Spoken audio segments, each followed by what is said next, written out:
Essa medida provisória vem em boa hora, ou melhor, vem tarde, mas é bom que tenha vindo. E é bom que se transmude em lei. Nós precisamos no Brasil de um sistema financeiro forte e confiável. É indispensável para a fiabilidade dos mercados, do mercado bancário, do mercado de capitais, do mercado acionário, do mercado de dívida e também do mercado de seguro. É indispensável uma regulação especializada e que ouça a burocracia de Estado nos seus dramas, nas suas necessidades, nos seus problemas diários. É inconcebível que nós tenhamos no Brasil uma comissão de valores mobiliários desaparelhada, como bem denunciou o colega. Nós não teremos empresas financiadas sob a forma mais eficiente de financiamento, que é o financiamento por meio do mercado de capitais. Nós não teremos enquanto os mercados de capitais não forem fiáveis. Enquanto o investidor, e eu digo o investidor pessoa física sobretudo, não tiver plena confiança na capacidade de fiscalização e na regulação do mercado de capitais, na seriedade do mercado de capitais. Portanto, a minha primeira fala, o meu primeiro impulso é o de cumprimentar essa iniciativa legislativa. Feito esse comentário, essa consideração inicial, eu gostaria de dividir a minha fala em duas partes e o farei com a brevidade do tempo regulamentar. Primeiro, para falar de disposições previstas na medida provisória que se referem, sobretudo, à detecção de ilícitos. Eu não quero aqui, eu não repassarei as falas de hoje e de ontem. Eu não estive aqui, mas soube pelos colegas que aqui estiveram, qual foi o conteúdo tratado e que é convergente com o que eu penso em muitos assuntos. Não cabe aqui a mim tratar novamente desses assuntos. Não quero passar novamente por todos eles e enfadar as senhoras e os senhores. Mas me parece importante comentar dois aspectos dessa medida provisória. Nós sabemos que o combate a ilícitos passa por 4 pilares importantes. E é fundamental que nós tenhamos isso em mente, que o regulador e o legislador tenham isso em mente. Em primeiro lugar, nós precisamos determinar bem, caracterizar o ilícito. Nós precisamos saber o que é certo e o que é errado. A comunidade administrada precisa saber qual é a conduta ilícita. Às vezes ela não sabe, às vezes não está claro. Essa medida provisória não dá conta disso, ela não cuida de caracterizar ilícitos. Isso é feito pela legislação, pela lei, no caso do mercado de capitais, pela lei de mercado de capitais, pela lei de sociedades anônimas e em matéria de regulação bancária e regulação de seguros por leis especiais. Então, o primeiro pilar é esse, o de caracterizar o ilícito. O segundo pilar é o de detecção do ilícito. E aqui nós temos algumas normas que tratam da detecção do ilícito, sobre as quais eu gostaria de falar. Em terceiro lugar, o sistema de combate a ilícitos trata de um arcabouço punitivo, ou seja, de um sistema de penalidades. E, em quarto lugar, de vias de abrandamento ou então soluções de continuidade, sobretudo para empresas, em razão do reconhecimento da preservação da empresa como um bem jurídico tutelado em si. Ou seja, o quarto pilar do combate de ilícitos é, sim, permitir que as empresas tenham uma solução de continuidade, porque elas geram empregos, geram riquezas, são responsáveis também diretamente pela distribuição de riquezas e, portanto, pelo desenvolvimento do país. Feita essa segunda consideração, eu gostaria de tecer comentários sobre 3 aspectos da medida provisória. E pontualmente, o artigo 27, o artigo 29 e depois sobre a regulação do acordo de leniência, um pouco em linha com o que disse a doutora Osiane. No artigo 27, nós temos aqui uma previsão que me parece problemática, com todo respeito. E ela diz respeito, ela trata de um mecanismo, no fundo, de um mecanismo de detecção do ilícito. O artigo 27 afirma que incumbe ao acusado o ônus da prova dos fatos que alegaram. Muito bem, nós sabemos que vigora no Brasil o princípio, se não o princípio de presunção de inocência, que vem sendo descartado em favor de um princípio de não culpabilidade, plasmado no artigo 5º, inciso 57 da Constituição Federal, nós sabemos que ninguém começa um processo administrativo ou processo penal que levará, ou que poderá levar a uma condenação sob a presunção de que seja culpado.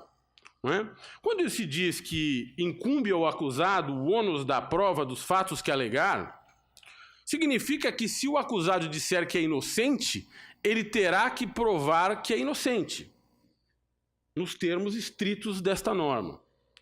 E sob esse ponto de vista, essa norma, sob essa interpretação possível dessa norma, há aqui a possibilidade de que seja considerada inconstitucional, que afronte a norma e o princípio nela contido no artigo 5º, inciso 57. Nós não podemos, sob a premissa de que o regulador, o fiscal e o regulador e o intérprete judicante estão desaparelhados para fiscalizar, fazer uma inversão do ônus da prova.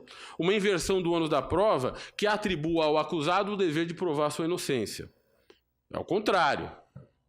É o contrário. Nós não podemos partir de um processo sancionador sob presunção de culpa. Isso me parece muito importante. Eu não sei se há emenda sobre esse assunto, mas se não há, deveria haver, com todo respeito. E eu aqui, feita a declaração inicial elogiosa, eu só estou aqui fazendo considerações que eu acho que podem ser úteis para melhorar, não para descartar a iniciativa legislativa, ao contrário, para que ela se desenvolva. No artigo 29, apenas uma ponderação.